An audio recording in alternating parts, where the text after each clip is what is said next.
I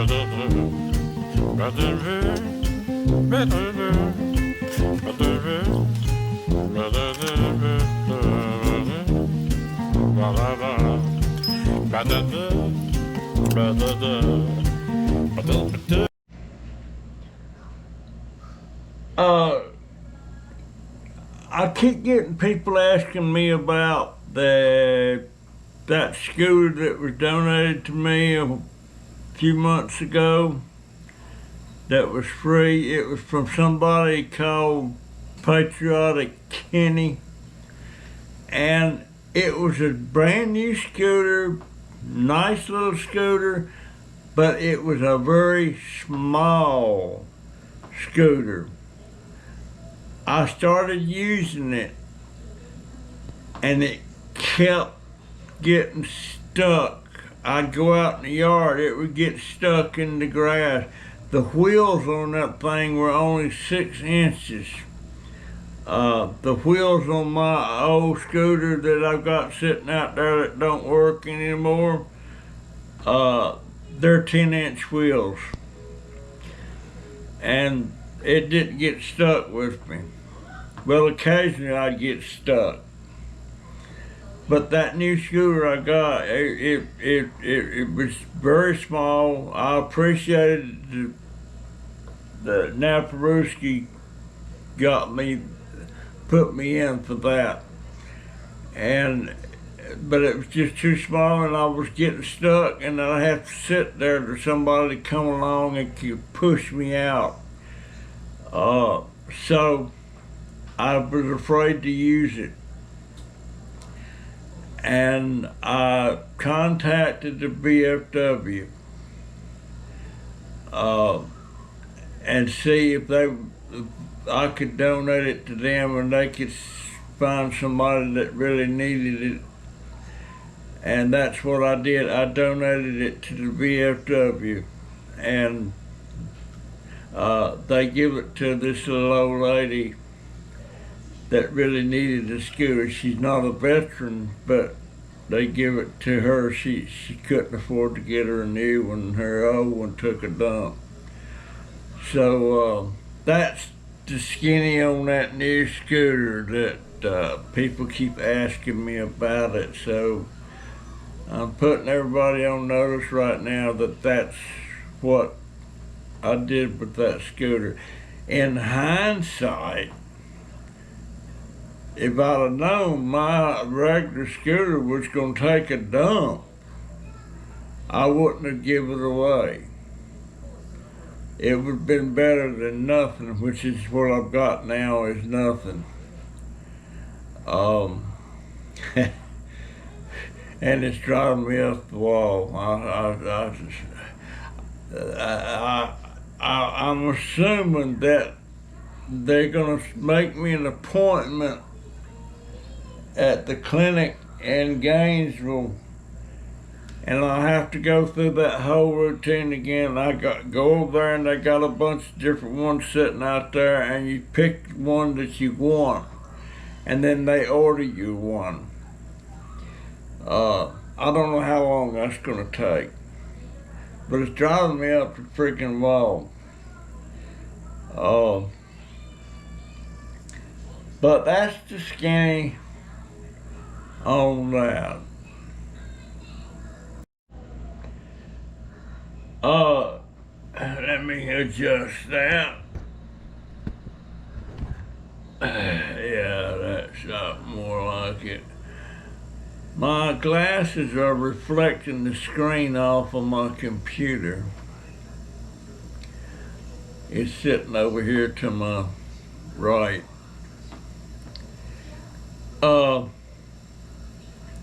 You know, there I go with that again. You know this, you know. I always saying, I wish I could break that habit. It's, But what I was going to talk about was in 1957, I turned 16 years old. I got my driver's license. I got a car. And I was living in a boarding house with my dad.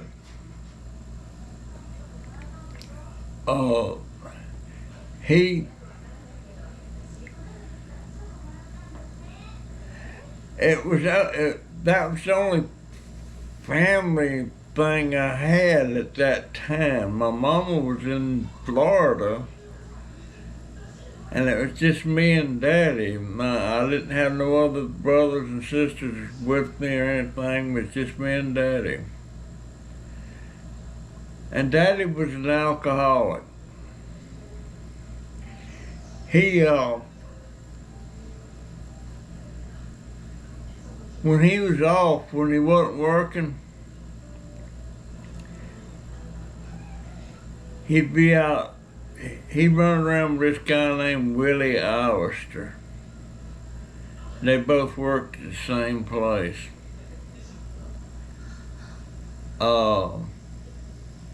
And when he was not working, he was just out, him and Willie carousing around with their little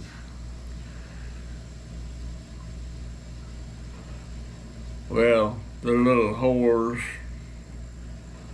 I didn't like none of the people they hung with, but they was always drinking and drunk.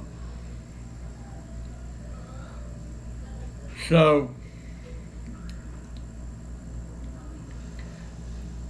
when I turned 16, I quit school.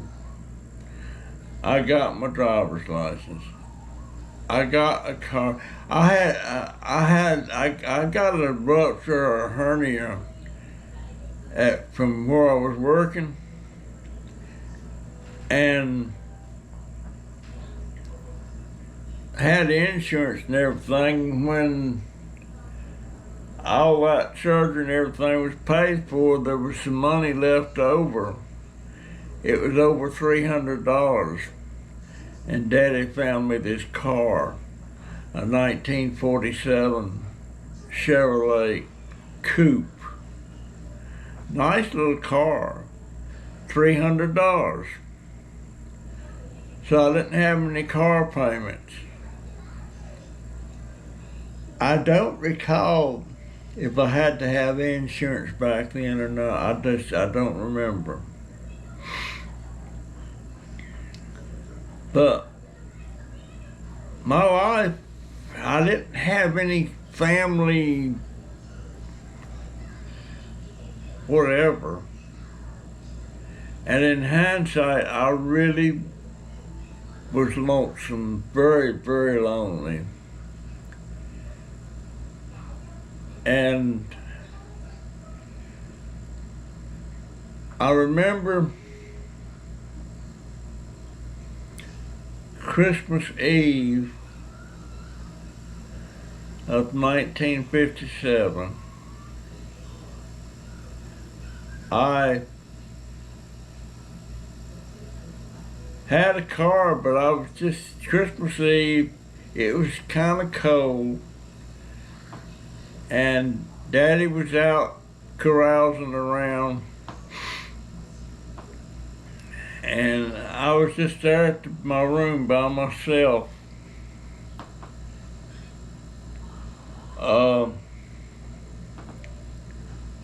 Boy, I was lonesome.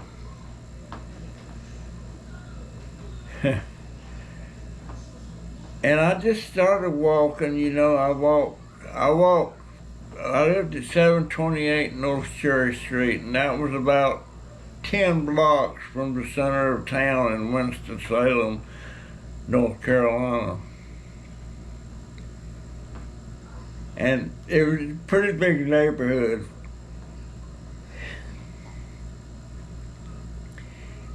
And I'd be walking, and there'd be different houses that had Christmas lights, and a lot of them houses had these big picture windows in them, and you could kind of see in there. I guess you'd call me, I was a peeping Tom. But I was watching, the family, they was in the living room, and the kids was all excited, and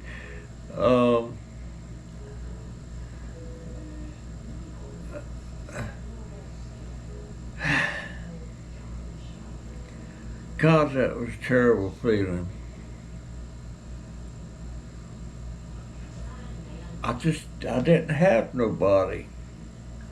I didn't see Daddy or anything till the day after Christmas. He showed up. I can't remember what day of the week it was, but no family. And at that particular time, I wasn't involved with that landlady's granddaughter, the one that we had a thing going and she got pregnant, and that's another story. But it was just me. Had a television in my room with rabbit ears. It was a little beige colored Sears Roebuck television, black and white, of course. I can't remember if Tonight Show was on then or not. Back then it wasn't Johnny Carson, it was Jack Parr. But after I went for that walk, looking in people's houses through their picture window and everything, and I think I was even crying. I was so lonesome. I didn't know. I didn't get no gifts or anything. That's just something Daddy didn't get involved with, and I'm trying to think, how old was Daddy then? He was born in 21, 31, 41, 51. He was about 35 years old, and a dyed-in-the-wool alcoholic.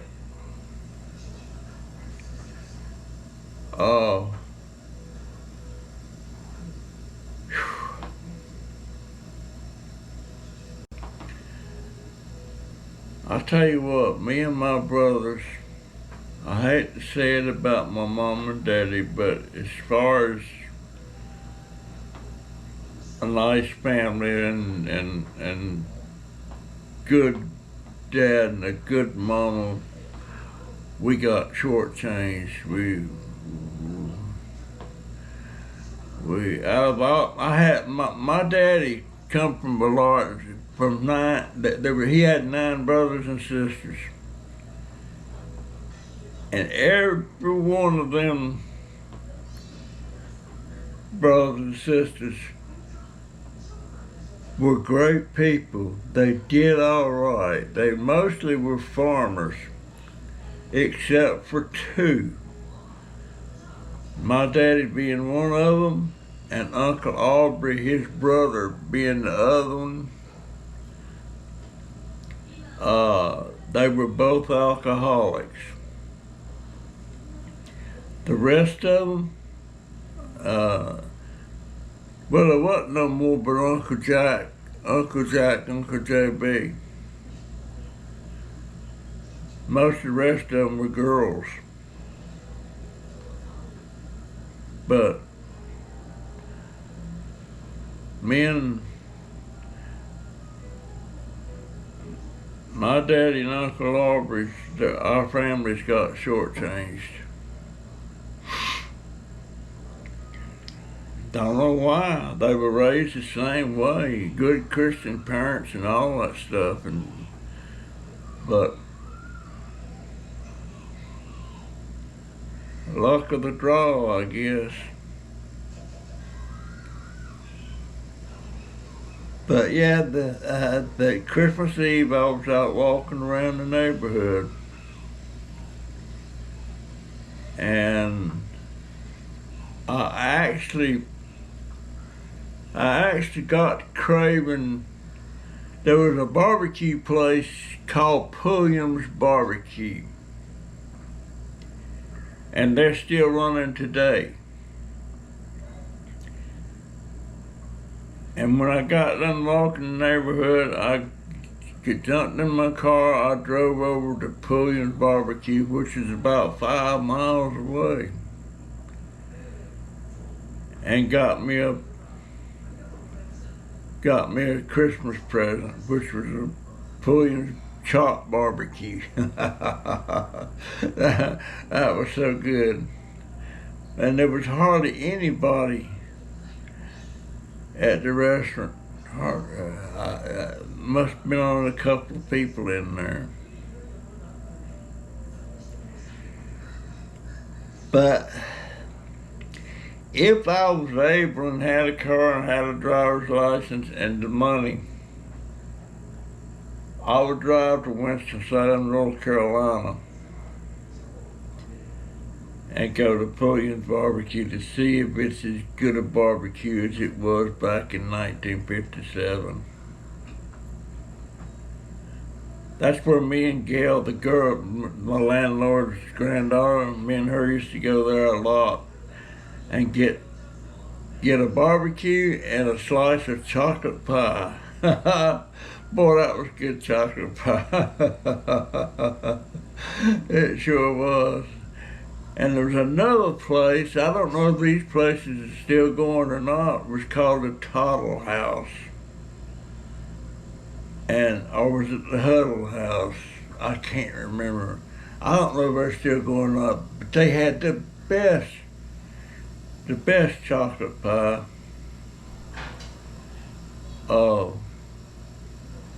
I wonder if you can buy a chocolate pie now. But this chocolate pie, it had whipped cream on top. Lord, that was good.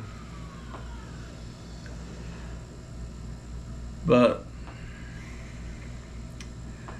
I was very lonely that Christmas Eve night. Christmas Eve 1957. I'll probably remember that to the day I die. And you know the funny thing, when Daddy come home on the 26th, you know, he just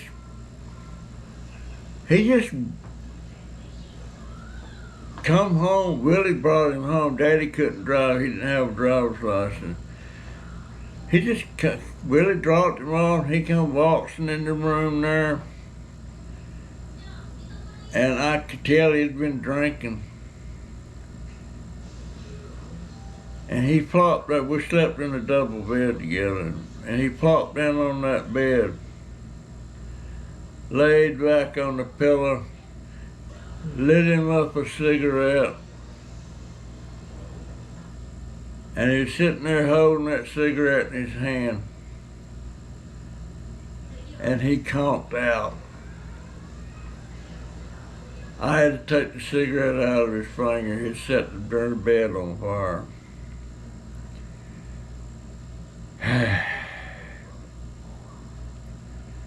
Man, you know, when a child is born,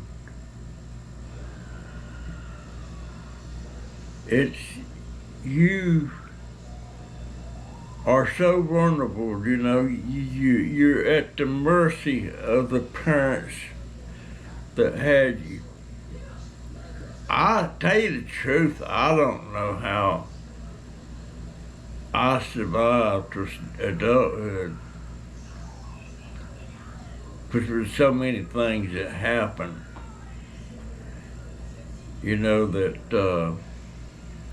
there I go with that, you know, again. But you're at the mercy of your parents. If you got good parents, good for you. If you got bad parents, sorry about your luck.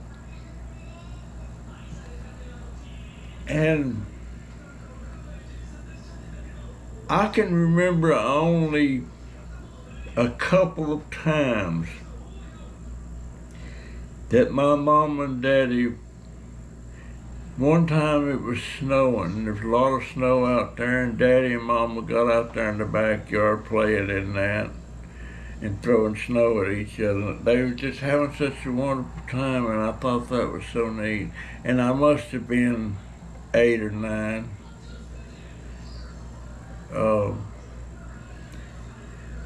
That was at 1331 North Woodlawn Avenue in Broad Creek Village in Norfolk, Virginia.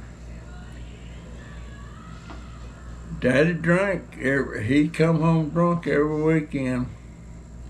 He worked at the shipyard. He helped build ships back during the war and all that stuff.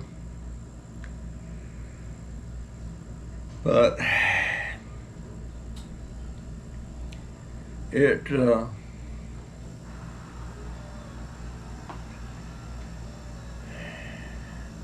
I guess I'm fortunate to be alive. I'm fortunate that I got my daughter and my 3 grandsons. And you know, I'm thinking my oldest grandson and my next oldest, we did pretty good with them. They turned out pretty well. Jaden, he is nothing like those 2 were.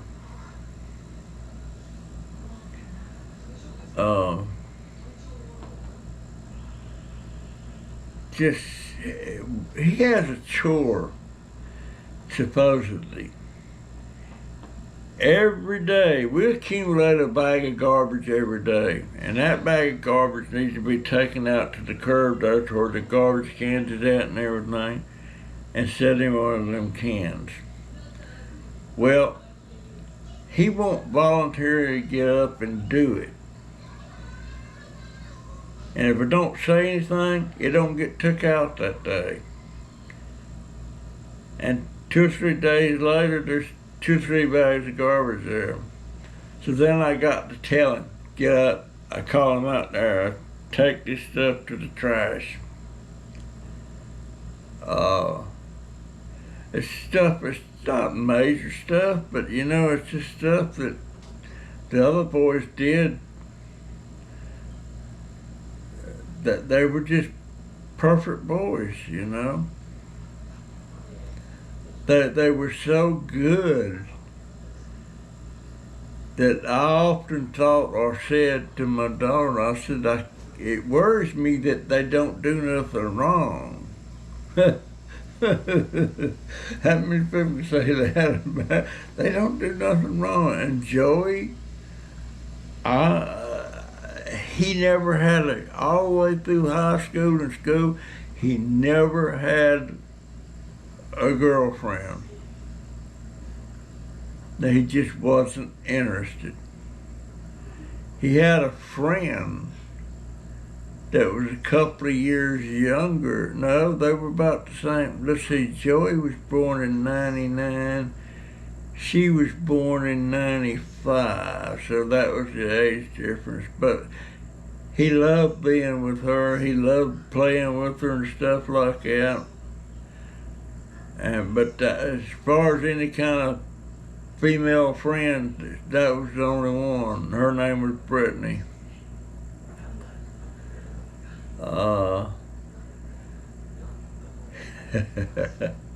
Yeah.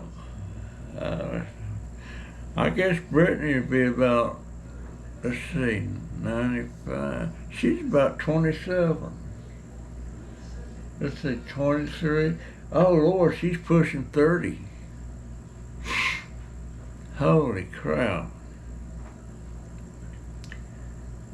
But he never had girlfriends or anything. And then in his senior year, every time I go down to school to pick him up, I have to go down there where he was always standing with this girl, and her name was Ariana.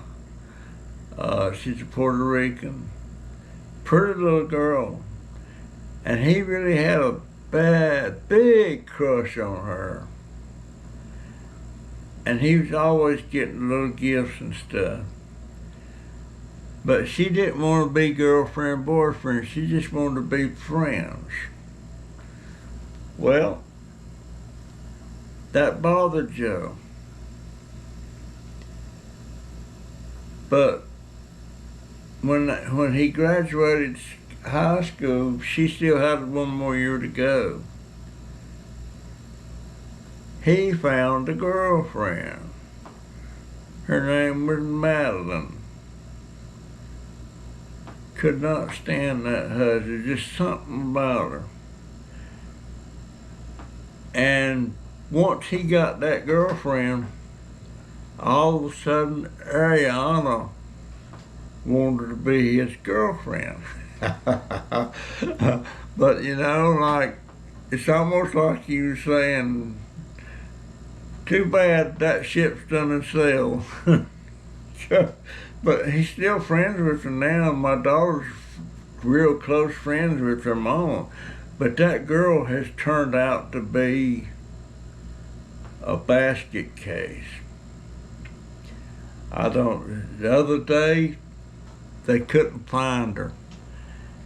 And when they finally found her, she was talking crazy and everything, and they did what they call a Baker Act. That's when a deputy comes out and the mother Baker acted her. And that means they put her in this psychiatric clinic where they're going to keep you at least 3 days. Most of the time they let you go in about 3 or 4 days. So I hadn't heard anything lately about what's going on with her. But and she was going to graduate nursing school later on this year, and that's all out the window because she's been Baker Act and she'll never get a nurse's license. So that's out the window. I liked Ariana. I still like Ariana, but she's a nut. I'm so glad Joey didn't get stuck with her. And the lady he's with now, her name's Emma. A nice girl. And she's not 100% white, she's not 100% black. She's like a quarter black and 3/4 white. But she looks totally white. She doesn't look like there's any black blood in her. But I like her. I really do. She used to work for the post office. I don't know what she's doing now. But Joey's doing all right. He loves his work. He's trying to be a physical therapist. He's got to go back to college and get another degree in something before he can become a full-fledged physical therapist. And Joey comes over and mows the grass with a push mower. It's a power mower, but you have to walk behind it. But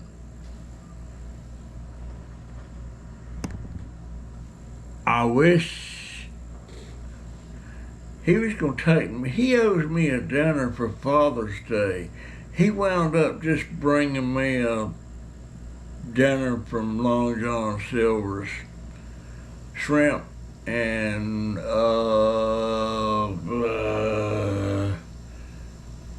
clam strips. I love clam strips. That's the only way I like clams. But I sure wish I could be around to see them get older and older. I don't know how long I got. I really don't.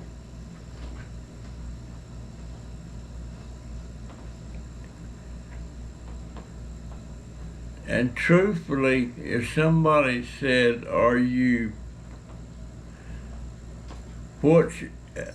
when people talk about your self-esteem, I've not got much self-esteem about myself, my life, the way I did things. I'm not happy at all with the way I did things. How much of that is my daddy's and mama's fault? I don't know. And Barbara, in case you're wondering, that's not Pepsi. That's coffee.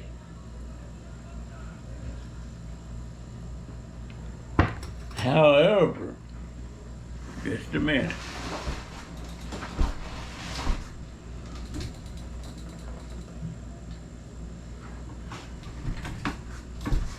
Close by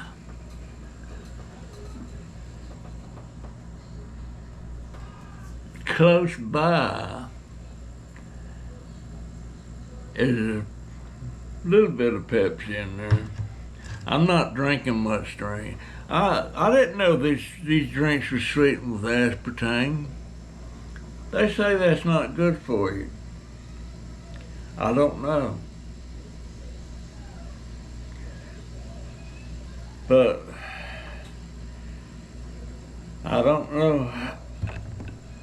know how long it's gonna be before I get my new scooter. I'm thinking they've got to send me an appointment to go to Gainesville to pick out another scooter. I don't know why they just don't order me another one just like the one I got.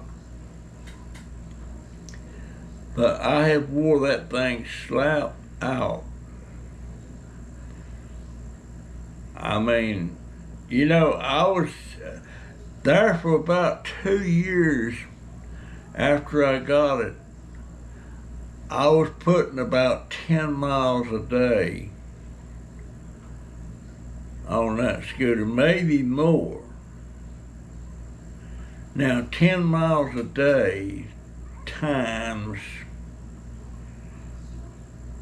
365 days. How much is that? my my mind. I could tell you what that is right off the top of my head. Let's see what it says here. I'm gonna do my calculator. Where's my calculator? There it is.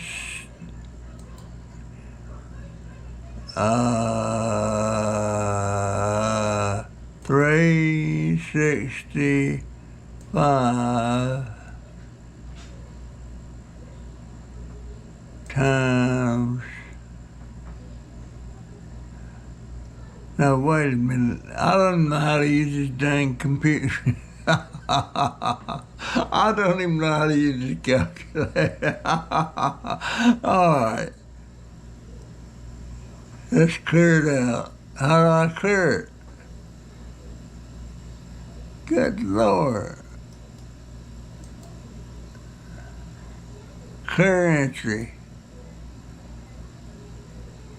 365. Well, what the heck is that?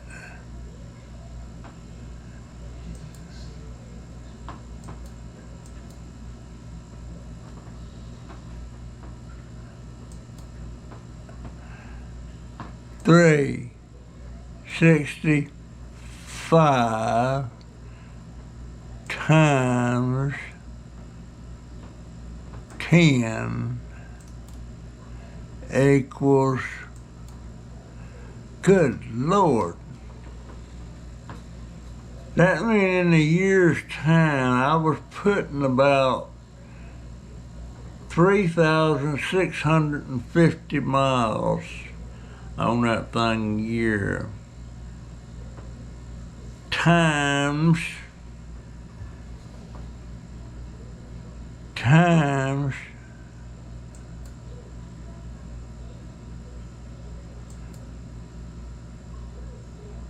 5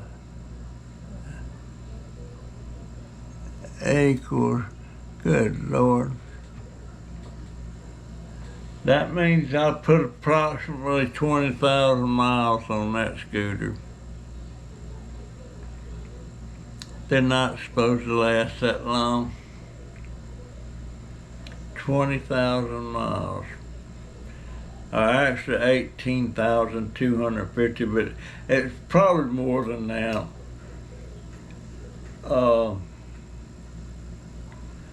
Good Lord. Of course, I don't think that people were supposed to use them as much, but I was using them every day. I was going down to Publix every day, and I was cruising the neighborhoods every day. I would get up in the morning before it was daylight on trash days. I start checking everybody's trash in 2 neighborhoods. Yes, I did. But anyhow, I'm just wanting to tell you the loneliest time of my life was the loneliest time of my life was Christmas Eve, 1957, and all day Christmas. And I kind of thought in the back of my mind, when Daddy come home on the 26th, I'm thinking maybe he's got me a gift or something. And all my aunts and uncles, Daddy's brothers and sisters, they were really got into Christmas and giving gifts and stuff. Daddy got some gifts that Christmas. One come from Aunt Rosa May, the other one came from Aunt Bertha Lewis, and another one came from Aunt Dorothy. Wow. I didn't get nothing. I didn't get nothing.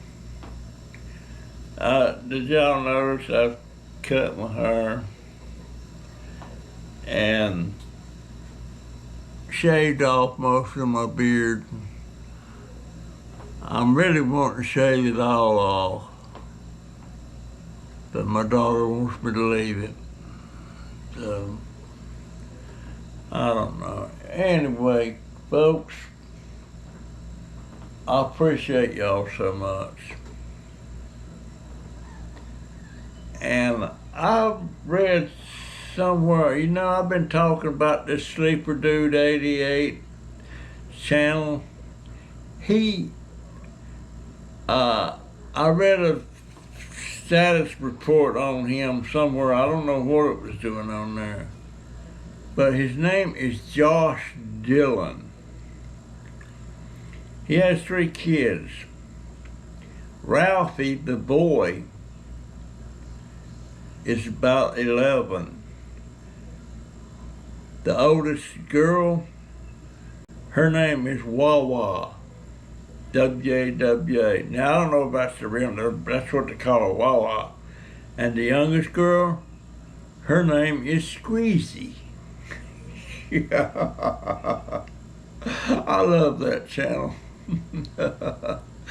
And his net worth is $965,000, just short of $1 million.